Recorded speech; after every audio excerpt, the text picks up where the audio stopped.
We are on diary entry number 784. I thank God for this illness and these physical discomforts because I have time to converse with the Lord Jesus. It is my delight to spend long hours at the feet of the hidden God, and the hours pass like minutes as I lose track of time.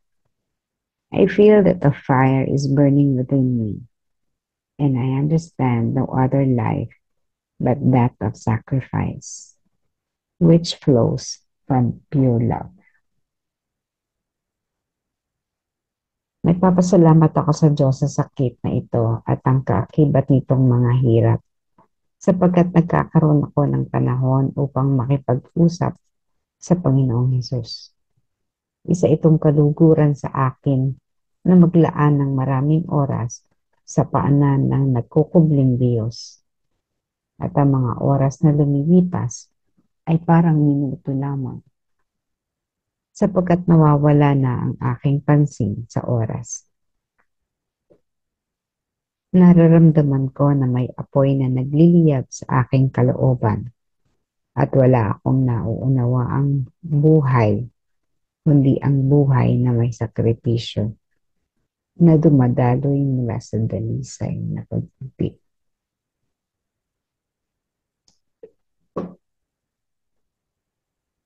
This is how Faustina turns uncomfortable situations into something positive. Paano niya ginagawang makabuluhan ng isang bagay na hindi naman maganda.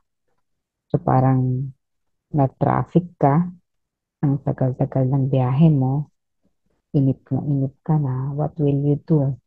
Magko-complain, magre-reklamo, ano ba naman traffic yan, di na matapos-tapos. Ano ba naman ang ginagawa ng gobyerno? Akala ko ba aayusin ng traffic na yan, pero hanggang ngayon, ang tindi pa rin ng traffic. Late na ako. Aabutan na naman ako ng maraming sermon sa trabaho dahil late ako. So, these are complaints, no? That we usually do, or that is how we react to situations, lalo na yung mga sitwasyon na hindi mo ine-expect. No? But traffic is always expected. No? There are many things that we can do. So, sa part ni Faustina, nung nung wala siyang sakit, wala siya halos oras para sa pananalangin. In fact, gaya nga na nakwento ko dati sa inyo, gusto na niyang lumabas ng kumbento, lumipat ng kongregasyon kasi sabi niya napakaunti ng binibigay na oras for the spiritual life. So, puro na lang trabaho, ganun, mga duties within the convent.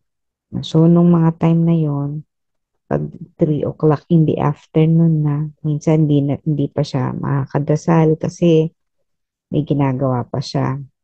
Siyempre, may policy sa loob ng kumbento eh. Hindi pwedeng hindi mo gagawin yung mga nakalaan sa yung mga trabaho. Nang nagsisimula pa lang yung sakit niya, binuli na naman siya ng mga kasama niya, mga madre.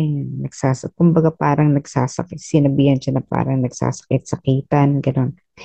Wala namang sakit, nagsasakit-sakitan. Pero nung na-confine na siya, no, hindi na siya magtatrabaho. Mamimiss mo naman bigla yung trabaho. Pero sa kanya, she was able to find time, more time actually, for the Lord. Madalas, nakaano lang siya at the feet of the Master, at the feet of the Lord Jesus. Nakikipag-usap, nakikinig ng mga aral, no? And she was enjoying it. Sino ba naman hindi mag-enjoy? Eh, yun yung gusto niya, no? So despite the pain, despite the discomfort, she was able to find reasons. She was able to maximize.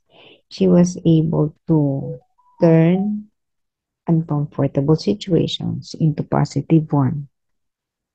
So, ganun din tayo. Ano ba pwede natin gawin sa traffic?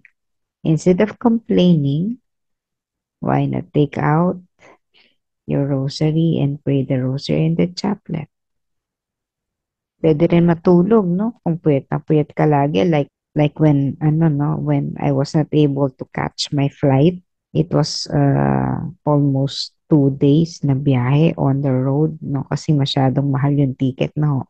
Nanghinayang naman ako na bilhin yung ticket na 9,000 pesos. So I decided to take the road, mag-land trip. So I was able to find time to sleep. Tulog lang, tulog, tulog, tulog. No? Tapos jeta, jeta, jeta. Kasi wala akong makain sa kalsada, no? Hindi ako ano sa pagkain along the road. Hindi ko nagustuhan yung pagkain. Eh di, hindi ka nakakakain din ng ayos. Pero okay lang kasi kailangan mo yun. Ng mga time na yun, kailangan talaga magbawas ng pagkain. So, in traffic, pag na-traffic ka, balik tayo sa traffic, no?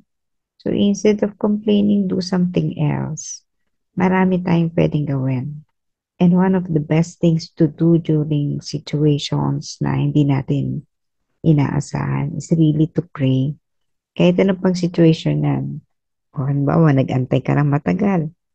May kausap ka, wala ka na magawa. Late yung kausap mo eh. Siguro na traffic din yung kausap mo. O anong pwede mong gawin while waiting for that person? Pray. Pray and pray and pray. Dati ako noon, kasi nga madalas ako nagbabiyahe dati.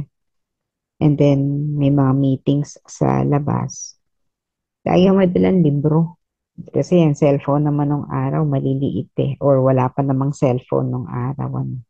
Magbabasa lang, pampatay lang ng oras. Makapagbasa ka pa, may natutunan ka pa. Natapos mo pa yung binabasa mo. Eh, syempre noon, hindi pa naman ako pala dasal noon. So, yun ang activity ko. Always find something to do na worthwhile, no? So, para instead of complaining, maisip mo na yung mga bagay nangyayari. Una, to test your patience, to test your virtues, and pangalawa, no? Marahil may mas importanteng bagay na maaring kailangan maganap, kaya may na-experience kang hindi inaasahan. No? And just focus on the positive side of things. Kasi lahat naman yan ay mga may itinatagong aral sa atin. Ano man yung mga karanasan natin, ano man yung mga kaabalahan, discomfort sa buhay, lahat yan may ituturo sa atin. But the problem is, if we will just keep on complaining, we will never be able to understand or to realize the purpose and reason behind ng mga pangyayari. No? Okay, so today is Laetare Sunday, no? Inisip ko yun kasi kanina doon sa 8 p.m. ang sabi ko Laudato. Sabi ko, parang mali, hindi naman Laudato. So, ay, Laetare nga pala. So, what does Laetare mean? So, parang ano to, no? Laetare means rejoice, no?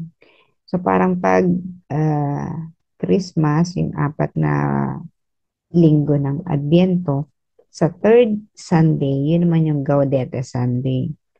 So, rejoice din yan. No? Magalak, pagiging magalak. So, tayo, we take a break from the mood, the Lenten mood. So, ngayon sa ika-4 na linggo, mag-shift tayo into happiness. So, good mood naman tayo. Bakit ganon? Kasi, para makaipon din tayo ng lakas dahil susunod na araw, ito na yung papasok na tayo sa peak, no? Doon sa pinakataas, ururok ng ating ginugunita sa panahong ito. So sa ngayon, let's just rejoice. Let's be happy. Let's take a break from the usual, halimbawa kung nagpa-fasting kayo or nag-abstain from something or anything that you do for the season.